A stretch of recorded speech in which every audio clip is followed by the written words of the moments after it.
My name is Matamela, and this is the Holographic Heartscape. I'm here in the park, and I just wanted to share this lovely spot with you today.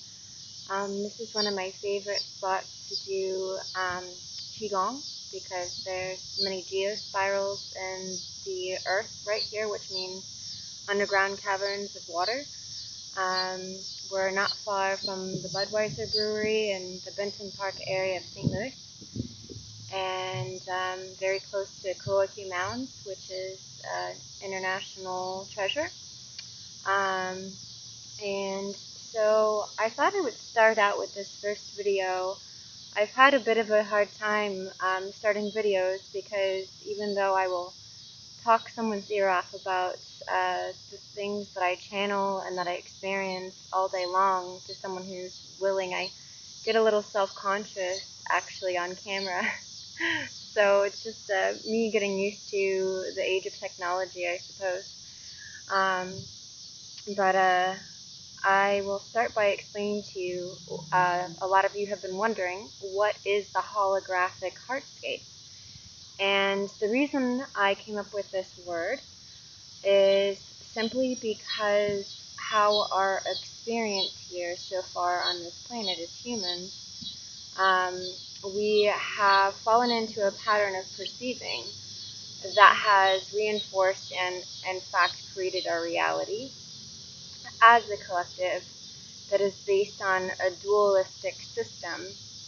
And I actually brought a pair of holographic glasses, or 3D glasses, most people call them.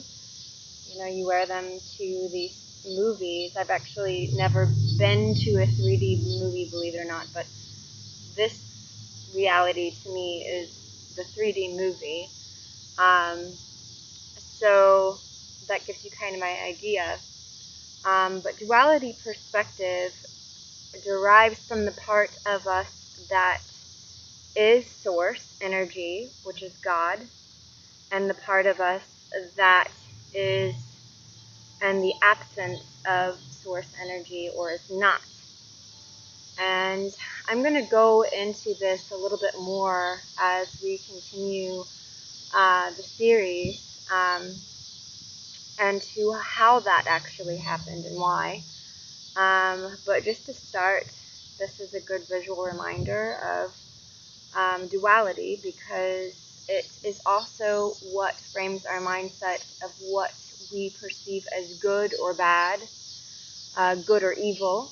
And so this is the perspective that creates everything around us. But the dualism is a lot of times what perpetuates our suffering. So there's a lot of ways we can look into what is duality. There's a lot of different perspectives. There's a lot of different teachers out there that talk about duality and what that is. And then there's also a lot of new spiritual teachers out there right now that are talking about unity reality, which is sort of merging this dualistic experience, meaning we have the power to choose our experience. And that doesn't just mean you have the power to choose this versus that in terms of like choosing this ice cream flavor over this one. It's more like, let's think of a good example. It's more like when you have what you might, or most humans would perceive as a negative experience, like dropping your ice cream cone on the ground, that you choose to ground that event or that experience through your heart space, and you choose how you will experience that. And instead of just reacting to it, you realize your power to perceive it the way that you wish and recognize it from different perspectives. Now, a lot of us fall into a struggle pattern. And this is because we have pretty much everyone on the planet has events from their childhood or their past, even adulthood experiences that have traumatized us. Essentially, in that moment, what has happened is that our brain was not able to process the event in a way that kept us whole. Like, essentially, we dissociated from a part of ourselves. And I can go more into that in depth as well. I've written several blogs already about the shadow self and what that means, what are inner children, and essentially it forms a pattern of dissonance in our lives where we continue to take that past experience, usually from a child self, and we continue to throw that experience into our future. We continue to manifest experiences into our current reality based on that experience. And I see a lot of people really hard on themselves with their inner critic, really casting blame on themselves and being hard on themselves for this. But it's really about understanding that everything is unconditional love. Even when we perceive that we feel we've made a mistake, even when we do something that we're like, I don't like that I do that, and we form a resistance with ourselves. I'm someone who chose to come into the duality experience to experience the absence of my power. This is one of my first human incarnations in a very, very, very long time. My last human incarnation that I'm aware of was actually Enoch. And so this has been a very challenging experience for me, as it all has been for you. But I wanted to come and have that experience because I cared about the human struggle, and I cared to see humans evolve in a way that they would be able to reach their potential.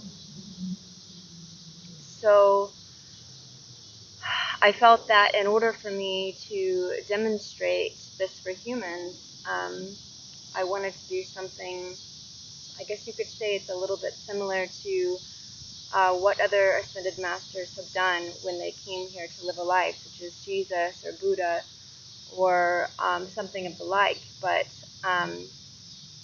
it ended up being quite a bit harder than I thought it would be. And so here I am.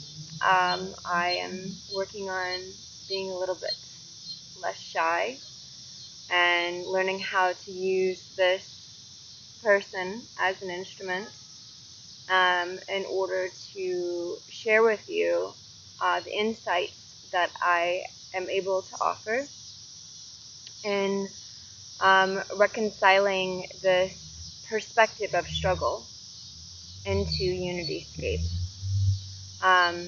A lot of teachers now are out there calling, I don't know about a lot of teachers, but there are a few, talking about the fifth dimension and how we as humans are shifting into this dimensional perspective, at least many of us. And so this is based on an inner experience of relationship to self and self-awareness. And what it is, it's going through the process of integration where you are learning how to distinguish the difference between aligning with the higher self frequency, which is the part of you that never left source, and also the lower self energy, which enables us to contrast from that source. Now, let me clarify that that does not make contrast or the lower self bad. In fact, it is a source for infinite creativity, which is why we developed this technology. So you'll never hear me talking about something from a fear-based perspective, or something that I will perceive as negative. It is all based on a series of choices that we have made in order to explore our reality. But what I want to really help us learn is how to own this process of resonance, which is aligning with our higher self, with source energy, which is source flow. If you can imagine a tree, and that humans are the leaves on this tree, perceiving ourselves as separate individuals. And when actually we are all these leaves that are attached to a tree, and we are all a tree together. So is the human species. We are Mother Earth's children. And so we are extensions of Gaia, and we are extensions of Father Source. So when we contrast ourselves from Source, it would be akin to a leaf closing itself off to its life force, which is the sun, and relationship with the tree as well, and the water, and all the processes that are involved with the tree, and then closing itself off. And what happens to the leaf eventually is that it falls to the ground and it dies, and then it is recycled into the earth. That's also what happens with us. So when we contrast our alignment, that is the beginning of the experience of what we consider to be dying. This is a normal part of our experience here on this planet at this time. It is not a bad thing. It is all in the pursuit of exploration. However, we are entering a time where humans are choosing to be able to perceive how we are going to receive an experience. We will be more aware of the power we have of whether to contrast or to align. So they are similar to, that's why I actually chose to sit right here so you could kind of compare. It's like a 45-degree angle. These angles of options actually form these what are called scalar planes around us in our fields at all times. And it forms all of our probabilities. That is why if you go to a really good healer, shaman, or psychic of any sort, that if they are carriers of the light, then they will tell you, I don't do future timelines. The reason is because to tell someone their future timeline is actually manifesting their future for them. We are a free will universe. And in my past of who I am as Metatron, I wanted to make sure that this would be the case. I wanted this to be a free will universe because I felt that it would be in the best interest for this time, or for this place, for this frontier of exploration. And so what that means is that as we are constantly asserting our preferences, it lights up these scalar planes around us, which actually, in effect, in a series, and another dimensional standpoint, is what creates our tendencies in our life. So it's why tomorrow I'm probably not going to take a plane to Turkey, because I have not actually activated a series of beliefs and choices and preferences which would align me vibrationally to that as a probability. Now, it does not mean that someone will not call me tomorrow and say, "Hey, Mela, you want to come with me to Turkey?" And I'd be like, "Heck yeah, let's go to Turkey." It could happen still, but the probabilities are not high. And there are all kinds of ways of looking at this reality. People come up with different names. I don't know if you've ever watched Andrew Bartzis with the Galactic Historian, but he has a lot of really creative ways of explaining all of these things as well. I do really enjoy listening to him as a result. But I wanted to just give you at least an introduction video of explaining to you why I created this channel and as well as my Facebook forum. Basically because I see a lot of really excellent teachings coming out these days. Some of the teachers that I also appreciate especially are Teal Swan, Drunvalo Melchizedek, Pamela Arlen, and I've heard some really good things about Matt Kahn. I know that a lot of people really enjoy him right now. Abraham Hicks. There's many, many more out there who are doing really wonderful things, and you will actually never hear me blatantly try to contradict someone's teaching, because to me it is important that we recognize that just as, and you can look at this statue, all of us in the world gather around this statue and look at it from the different sides, we're going to see different things about the statue. Some of those statements might seem to even contradict each other. Now, once you're beginning to learn how to utilize your channels into your own personal spiritual truth of what feels resonant to you, which is what I want to teach and share with you, you're going to start noticing that any plausible way of observing reality is going to include paradox. That means that they mutually exclusive truths simply don't exist.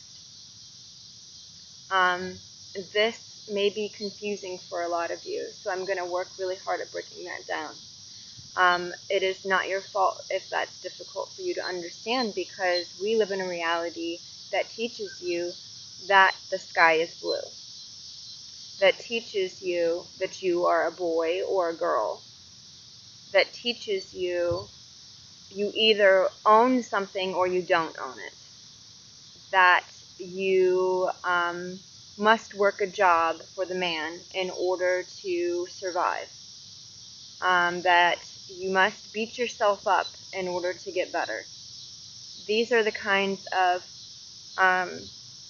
mutually exclusive statements in this world that creates duality thinking, that I want to help you reconcile, to alter limiting beliefs that prevent you from finding that path of resonance in your life that holds you back from being the conscious creator, the sovereign conscious creator that I know that you are all meant to be. So, with that said, I wanted to also talk a little bit more about the Heartscape and what I mean by that.